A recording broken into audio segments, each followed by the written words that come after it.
제목은 순종과 겸손의 생활입니다. 보겠습니다. 고린도전서 5장 6절 함께 봉독합니다.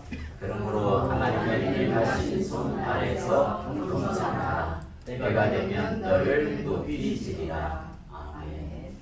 자, 이 말씀을 다시 바꿔서 하면 하나님의 능하신 손 아래서 겸손하라. 이 말씀, 즉 다시 말해서 믿음을 가지고 경외를 하라, 또 소망을 가져라, 여러 말씀이 함께 포함되어 있기도 합니다.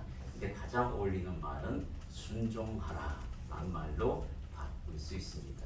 하나님의 능하신 손 아래서 순종하고 겸손하라 라는 이 말씀, 이 안에 다 들어가 있다고 생각합니다. 하나님의 능하신 손 아래, 여러분들이 하나님 능하신 손 아래에 있다고 확신합니까? 아멘. 예, 맞습니다. 우리가 믿음으로 예수님을 나의 주로 영접한 사람들은 하나님의 능하신 손 아래 다 있다고 그렇게 성경 우리에게 가르치고 있습니다. 그 영접한 사람들이 생활 방식이 순종과 겸손으로 이루어져야 한다라고 성경 우리에게 또한 가르치고 있고, 예수님께서도 또한 이 땅에 오셔서 우리에게 그렇게 요구하고 있는 겁니다. 자, 하나님께서 하나님의 백성들에게 원하시는 이 생활 방식, 느헤미야 10장 29절을 보면 다 그들의 형제 귀족들을 따라 저주로 맹세하기를 우리가 하나님의 종 모세를 통하여 주신 하나님의 율법을 따라 우리 주 여호와의 모든 계명과 규례와 율례를 지켜 행하여, 이렇게 세 가지로 구분을 합니다. 하나님의 말씀을 모든 계명과 규례와 율례로 표현합니다. 우리는 다 이걸 한마디로 율법, 모세의 율법으로 이렇게 통칭하지만은 실제적으로 그 안에서 바꿔서 세분화시켜 놓는다라는 거예요. 자, 그러면 계명은 뭐냐? 계명은 바로 대계명을 이야기해요. 10계명을 말합니다. 규례는 하나님을 섬기는 태도에 대한 예법으로서 제사 제도를 이야기하고 있어요. 율례는 대계명을 포함한 인간 생활에서 지켜야 할 세부 규칙으로 나누어져 있습니다. 이걸 생활법이라고 합니다. 이 생활법은 대계명은 변함이 없습니다. 지금까지도 2000년의 역사가 그 이상의 역사가 왔지만 한 번도 바뀐 적은 없습니다. 그리고 세부 규칙은 바뀐 적이 있습니다. 광야 시대에서 한시법으로 눈에는 눈, 이에는 이, 이런 식으로 생명에 대해서는 생명으로 갚아라 라는 아주 잔인한 것 같은 그런 법을 주셨어요. 그러니까 유목민에게 주신 법이기도 합니다. 이 생활법이 왜 그렇게 잔인할 만큼 이렇게 용서가 안 되는 그런 규례를 주셨나? 여러분 생각해보면 충분히 이해가 됩니다. 이 법이 지켜질 때의 질서가 잡히는 거예요. 힘 있는 자가 유목민에서 약한 자를 갖다가 업신여기기 시작하면 그 유목민의 생활을 할 수가 없습니다. 그래서 반드시 이 계명을 주님께서 요구하셨어요. 그리고 정착민이 되자 이 한시법은 임시로 이렇게 폐기됩니다. 그리고 구약에서 신약으로 넘어오면 율법이 한 번쯤 개정이 되죠. 그게 바로 예수 그리스도께서 사랑으로 말씀합니다. 서로 사랑하라. 이게 대계명으로 10계명을 이루라라는 겁니다. 10계명을 파한 게 아니라 사랑으로 이루어야 한다. 글자로 이루지 말라.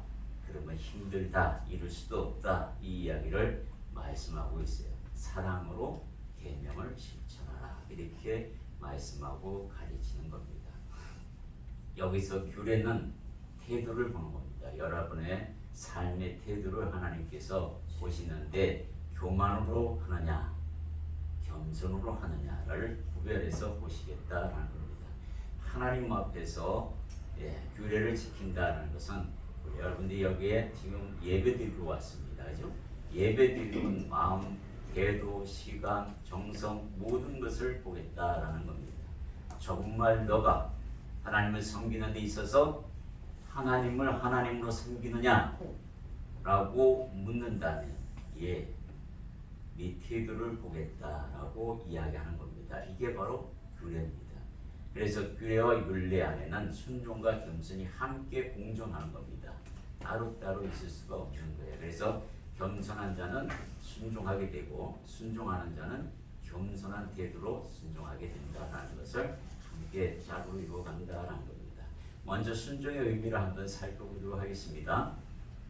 마태복음 21장 28절부터 31절에 보면 두 아들을 가진 포도원 주인이 나타납니다. 두 아들에게 하루는 말씀하는데 오늘 포도원에 가서 일 좀 하거라 이렇게 큰아들한테 이야기했더니 큰아들이 하는 말이 아버지 가겠나이다 하고는 안 갔습니다. 둘째 아들에게도 똑같이 그렇게 포도원에 가서 일 좀 하거라 그랬더니 이 아들이 하는 말이 실소이다 하였다가 그 후에 뉘우치고 가서 포도원에 가서 일을 합니다. 주님께서 제자들과 무리들에게 묻습니다. 이 두 아들 중에 누가 순종하였느냐? 여러분들에도 답이 금방 나오죠? 누구예요? 둘째 아들입니다. 둘째 아들이에요. 그래서 제자들이 말합니다. 둘째 아들이니이다. 그래 너희들 말이 맞다. 근데 여러분들 여기서 두 아들에게 누가 겸손하고 누가 순종하냐 이렇게 구분해 본다면 어떻게 보면 큰 아들은 겸손하게 대답을 한 것 같아도 순종을 하지 않았고 둘째는 교만한 것 같고 아버지한테 약간 대드는 같은 느낌이지만 가다가 뉘우쳐서 아버지 말씀이니 내가 잘못했구나 하고 뉘우치고 가서 순종했습니다. 여기서 보면은 약간의 구별이 있구나라는 것을 우리가 알 수 있습니다. 겸손과 순종의 차이가 얼핏 무엇이구나라는 것을 여러분들이 직감을 할 겁니다. 자, 겸손의 의미는 또 한번 보겠습니다. 여호와의 규례를 지키는 생활이다라고 정의를 해놓았어요. 스바나 보면은 스바나 2장 3절 우리가 함께 읽습니다. 여호와의 규례를 지키는 세상의 모든 겸손한 자들아 너희는 여호와를 찾으며 공의와 겸손을 구하라. 너희가 혹시 여호와의 분노의 날에 숨김을 얻으리라. 이 스가랴 선지자는 우리에게 분명히 이야기하는데 규례에 대해서 겸손으로 말씀합니다. 연결해서 이야기해요. 그러니까 규례를 지키는 자가 하나님 앞에 겸손한 자들이다라고 뒤에 정의를 비슷하게 내려놓습니다. 여러분들이 제사제도와 또 이 제사제도가 사실은 예배의 그림자입니다. 그죠? 제사제도대로 지금도 유대인들은 이 소를 잡고 하는 그런 구약을 섬기는 사람들이 아직도 있다고 해요. 실질적으로 이 유대 제사를 한번 경험시키는 신학교가 있습니다. 소를 잡고 양을 잡고 그런 같은 실습 같은 게 있었다고 해요. 그때 여학생들은 다 기절한다고 해요. 남학생들은 두려워서 벌벌 떨다가 못하겠다고 그리고 주저하는 아이들이 태반이랍니다. 그렇게 제사제도가 무서운 겁니다. 우리가 글로 읽어서 쉬워서 그렇지 사실 칼을 주고 죽여라. 네가 애지중지하게 키웠던 1년이 됐든 3년이 됐든 무흥으로 키웠던 네가 정성 들였던 그 짐승을 죽이라고 칼을 제사장이 줬다 했는데 그 칼을 두고 금방 죽일 수 있을 것 같지만 사실 글은 그렇게 나왔어도 그 사람이 얼마나 큰 갈등을 하겠습니까? 거기서부터 시작입니다. 제사제도는 그래요. 근데 이것을 다 주님께서 당신의 몸을 제물로 드리고 하나님 앞에 온전하게 함으로 말미암아 우리가 온전하신 예수님을 믿음으로 말미암아 그 구약의 제사제도를 다 이루었다라고 인정해 주었기 때문에 우리가 쉽게 섬기는 겁니다. 이렇게 하나님 앞에서 예배자의 태도, 우리가 구약의 하나님께서 제사제도를 5개의 제사제도를 국민들에게 주셨어요. 그런데 그것을 보고 너희들이 느끼라는 겁니다. 예배는 이런 마음으로 하나님께 와야 한다는 겁니다. 우리는 너무 편하게 혹시 주님 그 위대하신 주님이라고 말로는 하면서도 태도는 그렇지 않는가. 하나님께서는 내 마음을 먼저 요구하십니다. 이 마음부터 내가 보겠다 이 얘기입니다.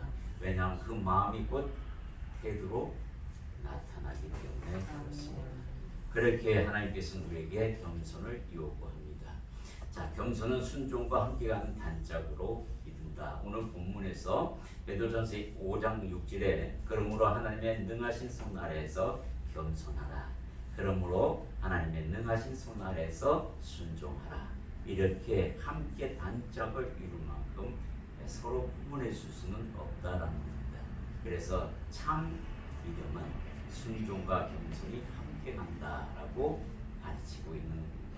미가서 6장 8절 함께 있습니다. 사람아, 주께서 선한 것이 무엇임을 네게 보이시나니 여호와께서 내게 구하시는 것은 오직 정의를 행하며 인자를 사랑하며 겸손하게 내 하나님과 함께 행하는 것이니라. 함께 가는 겁니다.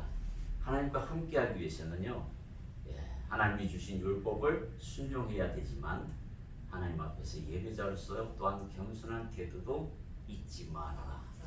겸손이 굉장히 중요한 겁니다. 어떻게 보면 순서로 보면은 겸손한 마음을 갖추면 순종은 자동으로 따라오게 되어 있어요. 이게 순서라고. 그래서 겸손을 늘 강조합니다. 주님께서 구약에서도 그랬고 신약에서도 그랬고 늘 겸손을 요구하고 있는 겁니다. 우리가 겸손의 출발점, 겸손의 출발점 근원이라고 하는데 그것은 뭐냐면 죄를 깨닫는 것에서 시작합니다. 내가 하나님 앞에서 죄인입니다라는 걸 깨달았을 때에 겸손의 태도가 나오는 겁니다. 죄인은 어떻게 합니까? 여러분들의 부모님한테 혹여 잘못을 했어요. 용서를 구할 때 제일 먼저 하는 태도가 뭐예요? 무릎을 꿇습니다. 그렇지 않나요? 부모에게, 아버지에게 무릎을 꿇고 아버지 제가 잘못했습니다. 이게 태도예요. 이게 행위입니다. 그 아버지의 권위를 인정하는 거잖아요. 내 아버지, 나를 낳으신 아버지이기 때문에 내가 권위를 인정하고 그분 앞에서 내 죄를 지금 자복하는 겁니다. 그런 아이를 뒤집다 패거나 그러지는 않습니다. 아버지가 그렇지 않아요? 막 조패는 그런 아버지가 있으면 문제가 심각하지 않겠어요? 무작정 막 패기부터 시작하는데 그런 아버지는 없습니다. 그래, 앞으로는 그러지 말거라. 아빠가 많이 속상하다. 이 말을 하면 아이는 듣습니다. 내 아버지 다시는 그런 일 없겠습니다. 그리고요, 아버지가 또한 옛날에 이런 예화가 있었어요. 제가 이 아이를 듣고 참 많은 것을 배웠습니다. 이 아이는 늘 고등학교 때, 중학교 때도 마찬가지고 아주 내눈 자식처럼 그렇게 살았답니다. 자기가 자기 입으로 고백하는데 아버지 말, 어머니 말은 지지도 안 듣고 지 마음대로 하고 공부하는 척하고 아버지 앞에서는 밖에 나가서는 지 멋대로 놀아대고 그러니 성적이 너무 떨어지다 보니까 하도 창피해가지고 마지막 기말고사 때 성적을 옛날엔 좀 지워서 이렇게 꽂힐 수 있었어요. 그죠? 이게 꽤만 좋으면 사사삭 지워가지고 하는 그런 방법도 있습니다. 다 지워가지고 반에서 10등 안에 든 걸로 조작을 했습니다. 그래가지고 그걸 가지고 아버지한테 성적표 받았다고 딱 보여주는데 아버지가 기겁을 하고 놀래가지고 우리 아들이 드디어 정신 차렸다면서 집에 있는 돼지 그 한 마리 전제 사는 그 돼지를 잡아가지고 동네 잔치를 벌였답니다. 그걸 본 아들은 자기가 너무 놀랬답니다. 아버지가 그렇게 나올 줄 진짜 몰랐답니다. 아버지가 내 성적표를 100% 인정하고 믿는 것에 대해서 자기가 너무 부끄러워서 재산 목록 1호를 잡으신 아버지의 그 모습을 보고는 아버지가 재산 목록 1호보다 나를 더 사랑하는구나 하는 게 깨닫고 그때부터 공부하기 시작했답니다. 아버지의 마음에 더 이상 상처 줘서는 안 되겠구나. 그리고는 죽으라고 공부해서 대학을 들어가 박사학위를 따고 몇십 년이 흘렸습니다.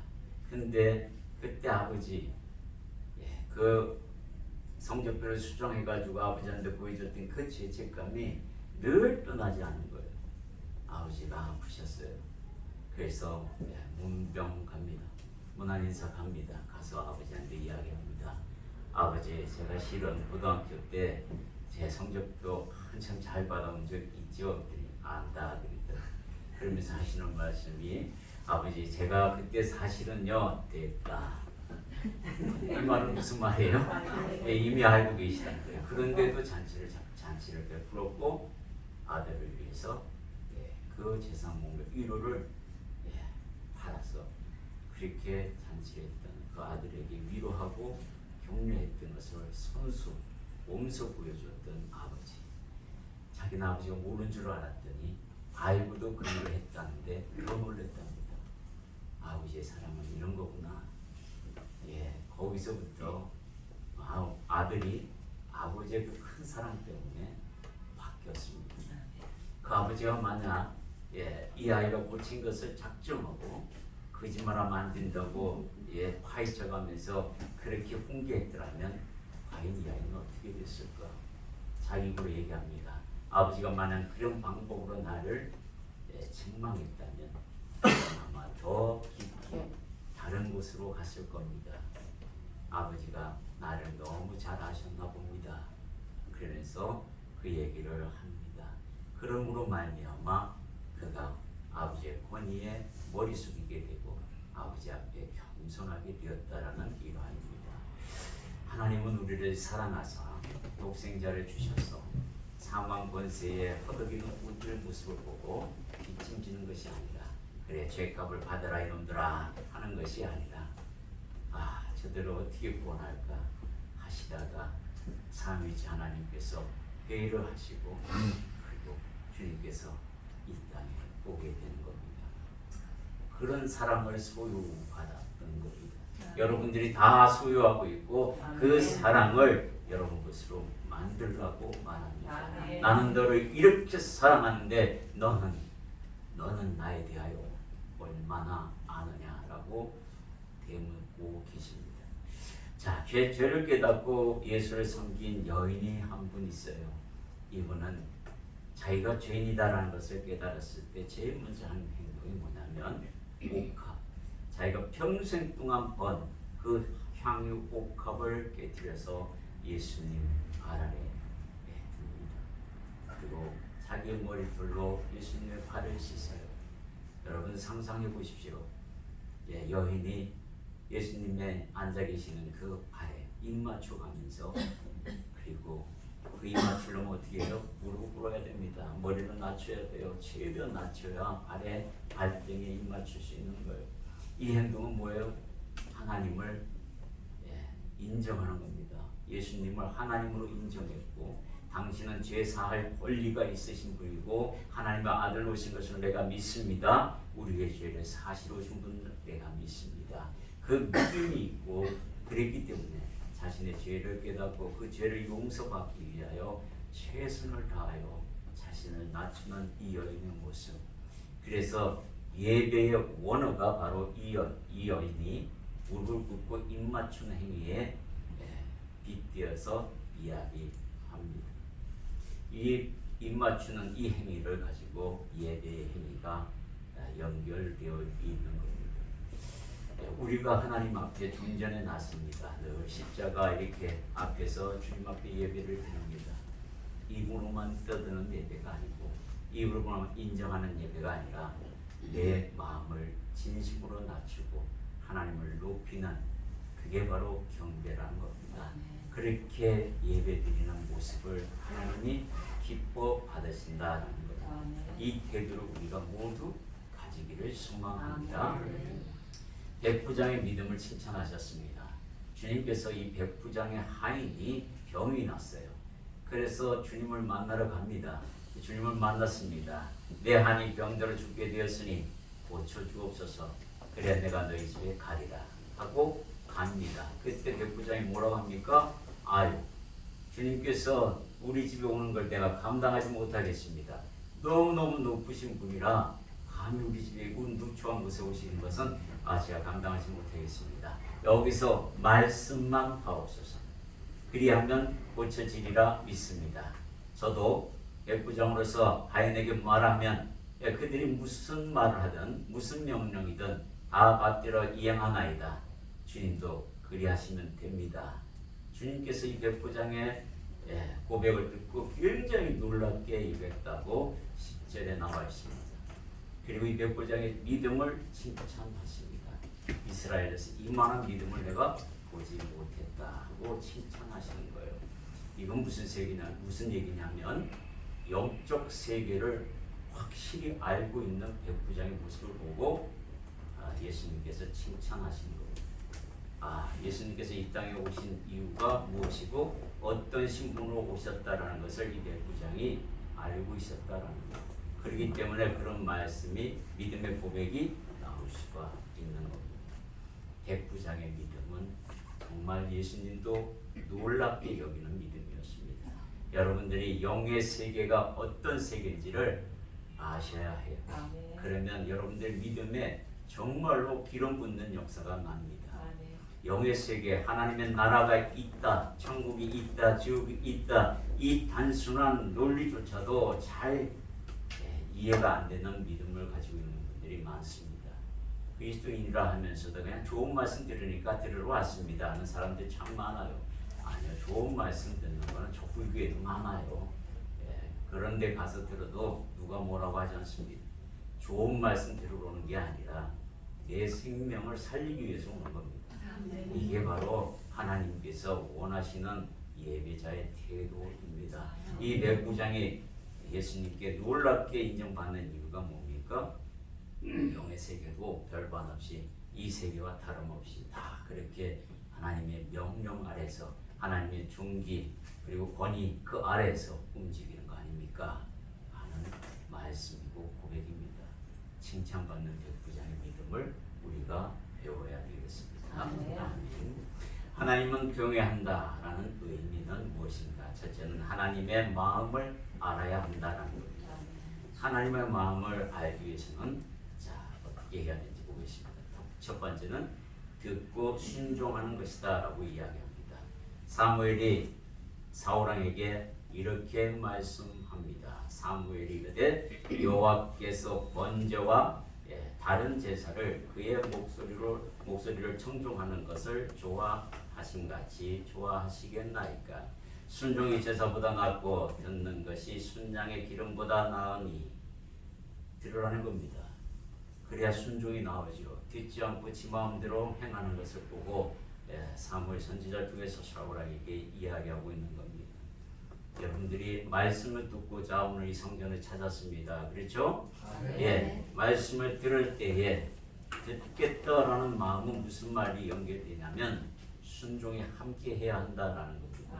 그래야 그게 온전해지는 거예요. 믿음은 들으면서 나고 들으면 그리스도의 말씀이라고 하는데 이 말씀을 들을 때 순종의 힘이 생기는 겁니다. 내 안에 누가 계시다고요? 성령님이 계시기에 성령의 말씀을 들었을 때에 그 성령이 역사하여서 나의 부족함을 깨닫게 하시고 하나님 앞에 순종으로 겸손하게 나아갈 수 있게 인도하는데 그 인도함에 또한 여러분들이 내 자를 내려놓고 순종해야 한다. 이 이야기를 하고 있습니다. 자, 제사보다도 긍휼과 자비를 더 원하시는 하나님, 이 하나님의 마음이시다라는 겁니다. 마태복음 9장 13절 함께 있습니다. 너희는 가서 내가 긍휼을 원하고 제사를 원하지 아니하노라 하신 뜻이 무엇인지 배우라. 나는 의인을 부르러 온 것이 아니요 죄인을 부르러 온 바라 하시니라. 긍휼을 원한다. 긍휼과 자비를 원하신다라고 이야기하고 계세요. 이렇다 하는 말씀을 들으면 어떤 사람들은 이렇게 해석합니다. 긍휼이 원하시는 하나님이시기 때문에 제사는 소홀히 해도 된다. 이 이야기를 이렇게 해석하는 사람들이 있다는데 그렇지 않습니다. 지금은 하나님께서 무엇을 이야기하냐면 긍휼과 제사, 긍휼과 예배 둘 중에 하나를 택하라고 하면 우선순위는 긍휼한 마음이고 긍휼을 베푸는 것이다 라는 의미예요. 제사는 예배는 드리되 긍휼한 마음을 가지고 그게 우선이다 라고 우리에게 말씀하고 있습니다. 마태복음 2장 7절 함께 했습니다. 나는 자비를 원하고 제사를 원하지 아니하노라 하신 뜻을 너희가 알아들으면 무죄한 자를 정죄하지 하였으리라. 하나님께서 가난한 자들에게, 과부들에게, 그리고 고아들에게, 그런 사람들에게 마음이 있음을 안다면 너희가 하나님의 온전한 뜻을 알았을 것이다 라는 겁니다. 우리는 가끔가다 하나님을 오해할 때가 너무 많습니다. 그리고 그렇게 가리키는 경우도 너무 많습니다. 하나님께서 한 생명이 천하보다 귀하다라고 분명히 말씀하셨는데 그것을 뒷전으로 하고 딴짓하는 경우를 왕왕 봅니다. 제가 선교를 하면서 또 양육을 하면서 늘 듣는 게 뭐냐면 생활 속에서의 하나님이에요. 생활 속에서 하나님을 어떻게 경외해야 하는지를 묻는 경우가 많습니다. 그런데 대부분 우리가 어떻게 보면 예배보다 더 우선된 것은 없다. 그렇기 때문에 예배, 주일날 예배 참석하는 것 말고는 더 중요한 것도 없고 그 예배 빠져서도 되지 않는다라고 가르칩니다. 이 대원칙은 변함이 없습니다. 사실 그래요. 그런데 주님께서 예배 시간이 11시인데 11시에 맞춰 가다가 가는 길에 누가 쓰러졌습니다. 그런데 그 쓰러진 사람을 제치고 예배 시간이 지연되면 안 되니까 그냥 달려갑니다. 마치 대제사장과 레인이 강도를 만나 쓰러져 죽어가는 그들을 자비와 긍휼을 베푸지 않고 지나가는 그런 일들이 있습니다. 여러분 생각이 어떻습니까? 그 사람은 돌보는 게 맞습니까? 예배 시간 맞춰서 예배 드리러 오는 게 맞습니까? 돌보는 게 맞다고 지금 가르치고 있잖아요. 그렇죠? 네. 긍휼과 자비를 베풀라고 제사보다도 그게 더 급하다. 그 생명, 죽어가는 생명을 살리라 라고 이야기하는 겁니다. 여기에서 하나님의 뜻이 있다라고 우리에게 가르치는 거예요. 그리고 난 뒤에 예배드리러 와라. 그렇게 말씀을 하고 있는 겁니다. 우리가 하나님의 마음을 오해해서는 안 된다는 거예요. 하나님의 진짜 마음은 자비와 긍휼을 베푸는 것이 진짜 마음이다 라고 이야기합니다. 형제야 먼저 화목하라 먼저 요구합니다. 제사 드리다가 예배 드리다가 형제와 다툼이 생각났거든 잠깐 예물을 내려놓고 가서 먼저 화해하고 그리고 와서 온전한 마음으로 가지고 예를 드리라 라고 우리에게 가르치는 겁니다.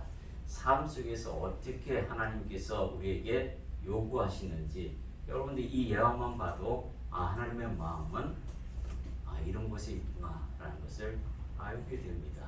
그러면 순서가 어떤 것인지 여러분들이 알게 될 겁니다. 하나님께 제일 먼저 예배를 혹여 범하는 일에 대하여 하나님께 잠시 그러한 상황들이 있다면 기도하고 하나님 제가 이 사람 때문에 예배 시간에 늦을 수도 있고 못 갈 수도 있습니다.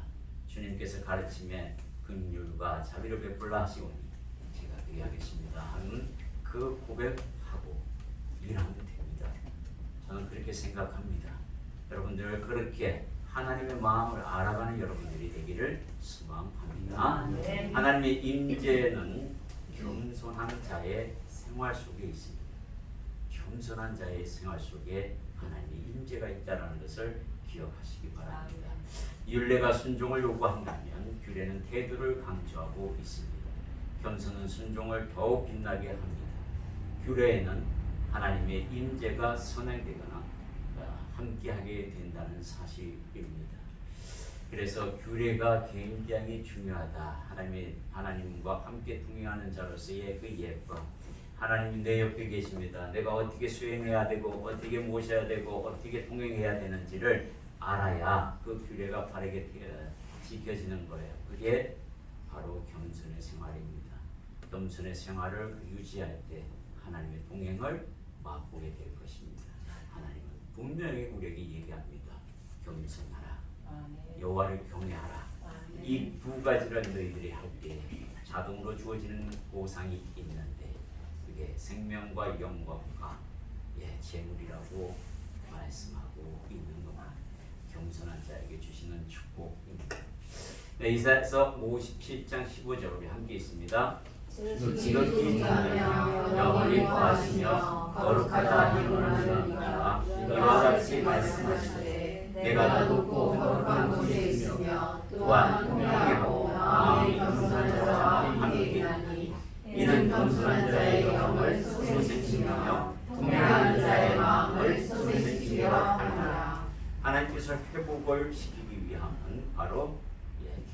겸손한 자와 함께한다. 하나님의 동행이 있으면 모든 것이 행복됩니다.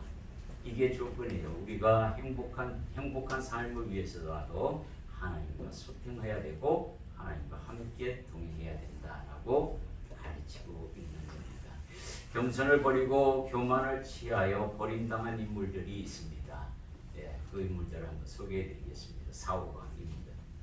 사울왕은 위급했습니다. 블레셋 분들이 쳐들어와서 마침내 병사들을 모았는데 그들의 위세에 꺾여서 병사들이 도망을 가기 시작합니다. 두려움 나머지 사무엘이 오기도 전에 지가 제사장 노릇을 해버립니다. 이건 규례를 어긋나게 하는 거죠. 그러므로 말미암아 이 규례가 어긋나게 행동함으로 말미암아 사무엘이 와서 사울왕을 야단칩니다.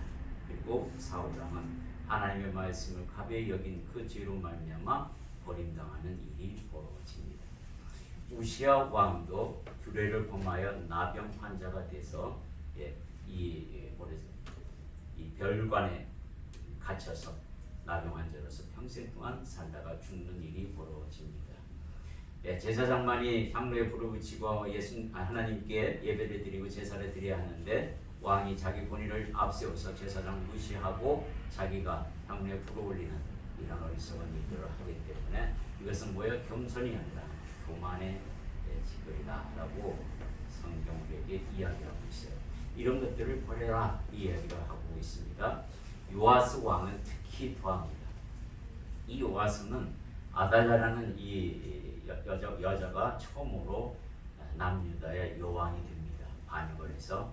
근데 손주들을 싸그리 몽땅 죽이는 과정에서 이 요아스만 살아남습니다.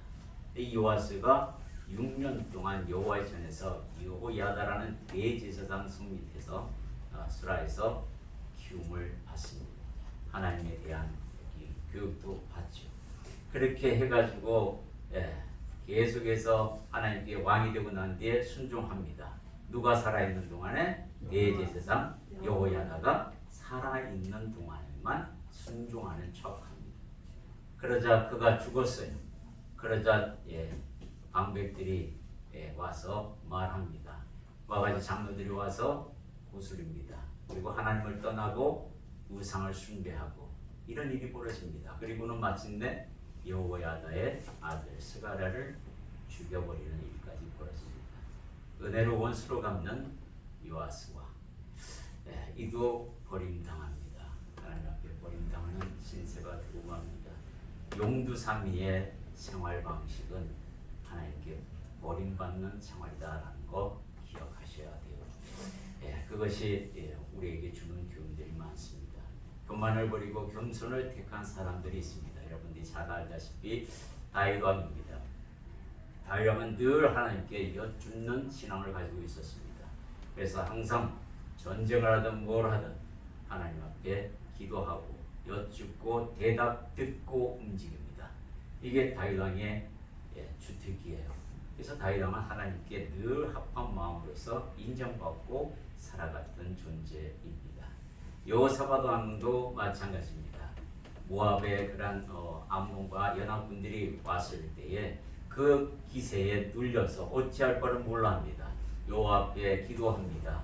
그때 주님께서 찬양단을 앞에 세우고 군사들을 뒤로 하라. 그때 레위인들이 찬양하면서 나아갔을 때에 그 모압 연합군들이 다 멸망하는 일들을 실제로 보게 됩니다. 이게 바로 여호사밧 왕이 겸손하게 하나님의 말씀을 받들 때의 역사가 일어난다라는 겁니다. 하나님의 말씀은 나의 인생에서 제일 전방에 두는 자, 그 자가 겸손한 자고 순종하는 자다. 그 생활 방식을 잊지 말라라고 가르치고 있습니다. 예수님의 생활 방식 우리가 닮아야 한다고 생각됩니다. 나는 없고 하나님 아버지만 있는 생활.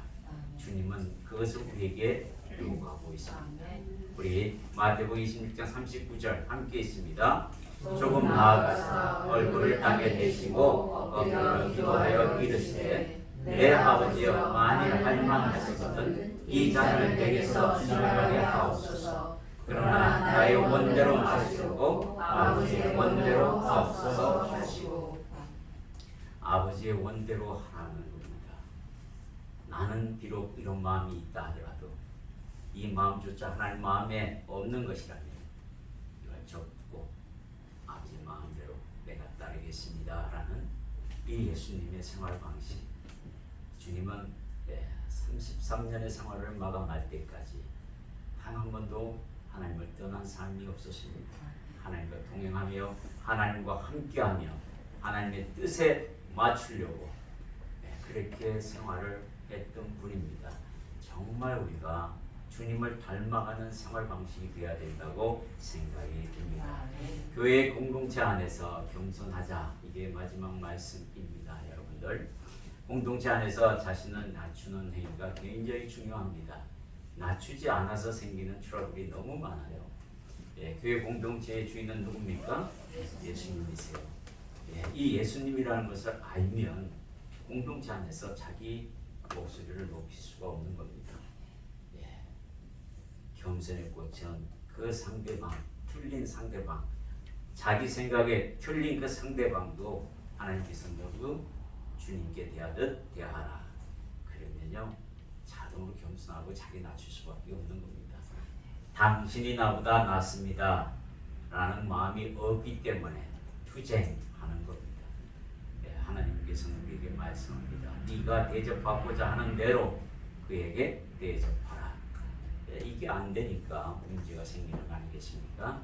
주님께서 가르치는 대로, 성전은 하나님의 영광의 임재가 함께하는 곳이기 때문에 우리의 소리, 나의 소리를 낮춰야 합니다. 그게 진정 겸손한 생활 방식이고 예배자의 모습입니다. 우리 함께 통성으로 기도하겠습니다. 오늘 주신 말씀 하나님